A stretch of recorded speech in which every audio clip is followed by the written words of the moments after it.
오늘 우리가 함께 은혜 나눌 하나님의 말씀은 민수기 31장 13절에서 24절까지의 말씀입니다. 구약성경 제가 가진 성경 249쪽입니다. 민수기 31장 13절에서 24절까지의 말씀을 함께 봉독하시겠습니다. 민수기 31장 13절입니다. 모세와 제사장 엘레아살과 회중의 지도자들이 다 진영 밖에 나가서 영접하다가 모세가 군대의 지휘관 곧 싸움에서 돌아온 천부장들과 백부장들에게 노하니라. 모세가 그들에게 이르되 너희가 여자들을 다 살려 두었느냐? 보라, 이들이 발람의 꾀를 따라 이스라엘 자손을 부올의 사건에서 여호와 앞에 범죄하게 하여 여호와의 회중 가운데 연병이 일어나게 하였느니라. 그러므로 아이들 중에서 남자는 다 죽이고 남자와 동침하여 사내를 아는 여자도 다 죽이고 남자와 동침하지 아니하여 사내를 알지 못하는 여자들은 다 너희를 위하여 살려둘 것이니라. 너희는 이래 동안 진영 밖에 주둔하라. 누구든지 살인자나 죽임을 당한 시체를 만지자는 셋째 날과 일곱째 날에 몸을 깨끗하게 하고 너희의 포로도 깨끗하게 할 것이며 의복과 가죽으로 만든 모든 것과 염소털로 만든 모든 것과 나무로 만든 모든 것을 다 깨끗하게 할지니라. 제사장 엘레아살이 싸움에 나갔던 군인들에게 이르되 이는 여호와께서 모세에게 명령하신 율법이니라. 금, 은, 동, 철과 주석과 납 등의 불에 견딜 만한 모든 물건은 불을 지나게 하라.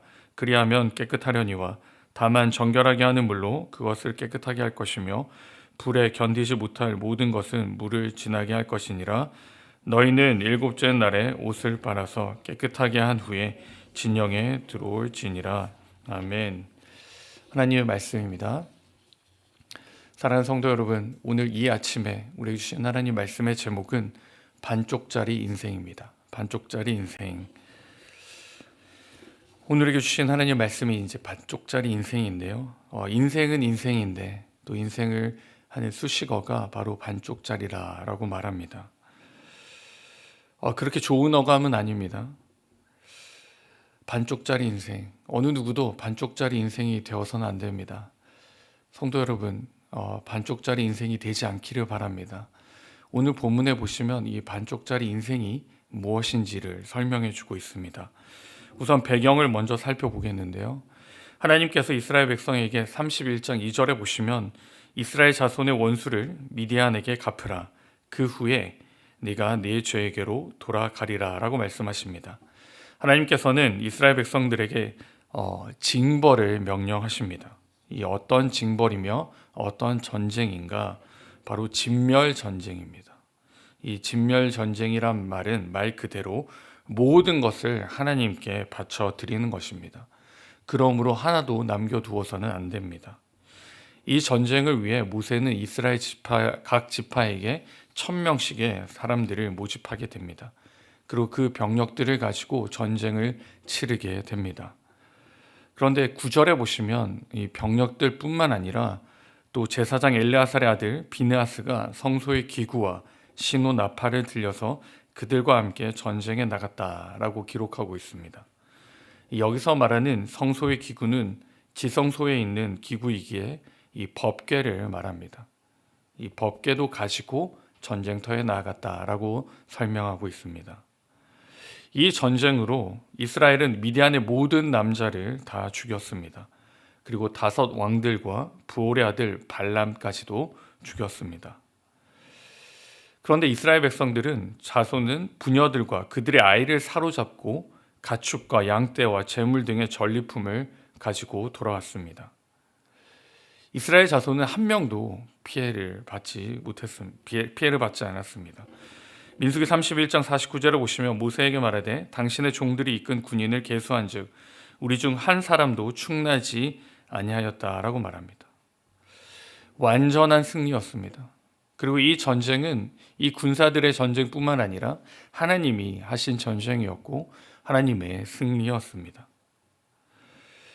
완전한 승리였고 완전한 성공이었는데 반전이 일어납니다. 완벽한 승리를 하고 돌아온 이들에게 기다리고 있는 것은 환영과 축복이 아닌 본문 14절인데요. 14절에 보시면 모세가 군대의 지휘관, 곧 싸움에서 돌아온 천부장들과 백부장들에게 무엇을 했을까요? 노했다라고 말합니다. 진노합니다. 여러분, 전쟁에서 승리했고 단 한 사람도 피해를 입은 게 없는데 모세는 왜 화를 내고 있습니까? 그 이유는 미디안 여자들을 살려 두었기에 그렇습니다. 일반적으로는 가나안 지역 밖에서 대적들과 전쟁을 일어나거나 싸움을 할 때는 여자들과 유아들은 살려 주었습니다. 그러나 미디안 여자들은 다릅니다. 왜냐? 이들은 이스라엘을 미혹했기에 그렇습니다. 미혹했기에 거기에 상응하는 대가를 받아야 했습니다. 그게 하나님의 진노였고 그게 진멸이었습니다. 그럼에도 불구하고 전쟁에서 승리한 이스라엘 민족, 이스라엘 백성들은 이 여자들을 살려서 데리고 온 것입니다. 그래서 모세는 회복하기 위해 남자와 동침한 여자를 다 죽이라라고 명령합니다. 또한 전쟁에서 얻은 전리품을 불과 정결하게 하는 물로 깨끗하게 정결의 의식을 시작했습니다. 여러분, 이스라엘 백성은 이 전쟁에서 완전히 승리한 걸까요? 아니면 완전히 실패한 것일까요? 이 반쪽짜리 승리입니다. 하나님의 명령에 순종했습니다. 그런데 어느 정도까지 순종했을까요? 반만 순종했습니다. 나머지 반은 자신들의 생각과 판단이 작용했습니다.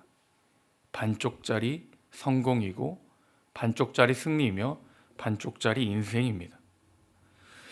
반쪽짜리 인생은 하나님과 나 반반으로 살아가는 인생입니다. 어떻게 보면 남들이 볼 때, 세상이 볼 때는 유들리 있고 포용력이 있는 삶처럼 보이지만 실상은 전혀 그렇지 않습니다. 하나님은 이 반쪽짜리 인생을 칭찬하지도 원하지도 않으시고 오히려 사랑의 진노를 나타내십니다.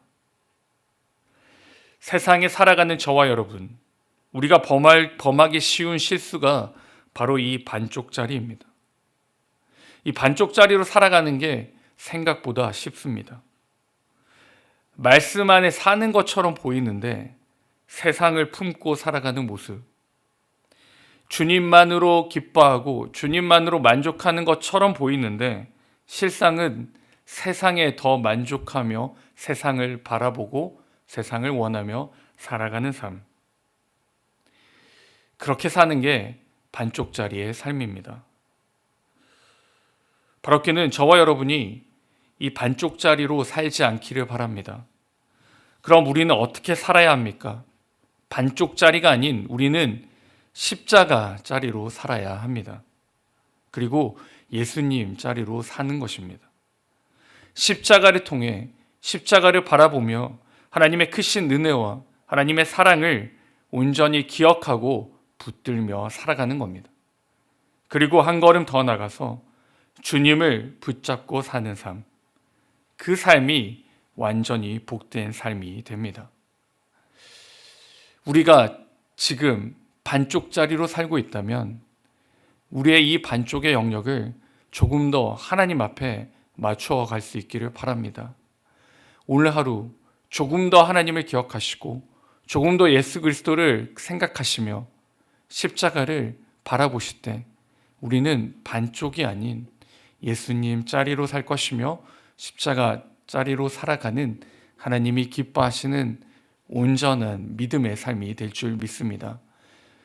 반쪽짜리가 아닌 완전한 하나님의 사람, 십자가 기억하시며 주님을 붙잡고 살아가시는 온전한 그리스도인의 삶, 하나님이 칭찬하는 삶, 그 삶을 오늘 저와 여러분이 충실히 살아갈 수 있기를 주님의 이름으로 축원드립니다. 같이 기도하겠습니다. 하나님 아버지, 오늘 우리에게 한 날을 주시고 이 하루의 첫 시작을 주님과 함께 시작하게 하심에 감사드립니다. 하나님, 우리가 말씀을 상고하고 말씀 앞에 우리가 섰을 때 우리는 반쪽짜리 인생을 살아가고 있진 않은지 이 시간 돌아보며 회개하며 나아갑니다. 말씀을 붙드는 것처럼 세상을 붙들고 주님만을 바라보는 것처럼 세상을 바라보고 있지는 않은지 이 시간 하나님 우리가 회개하며 나아갑니다. 반반이 아닌 정말 온전히 하나님께 내어드리며 온전히 주님만을 바라보고 온전히 십자가를 붙들며 살아가는 오늘 우리의 인생이 될 수 있도록 주님 주관하여 주시옵소서. 감사드렸고 이 모든 말씀 우리 주 예수 그리스도의 이름으로 기도드립니다. 아멘.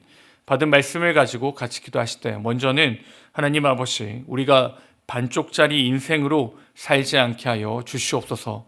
세상의 것을 포기하고 하나님만을 붙들며 살아가는 삶이 될 수 있도록 역사해 달라고 같이 기도하시고 또한 같이 기도하실 때 예수님 짜리 인생으로 살게 하셔서 오늘 만나고 교제하는 모든 사람에게 주님의 사랑을 그 복음을 나타내고 선포하는 삶 되게 하여 주시옵소서라고 같이 기도하시며 각자의 기도 제목 가지고 하나님께 나아가시겠습니다.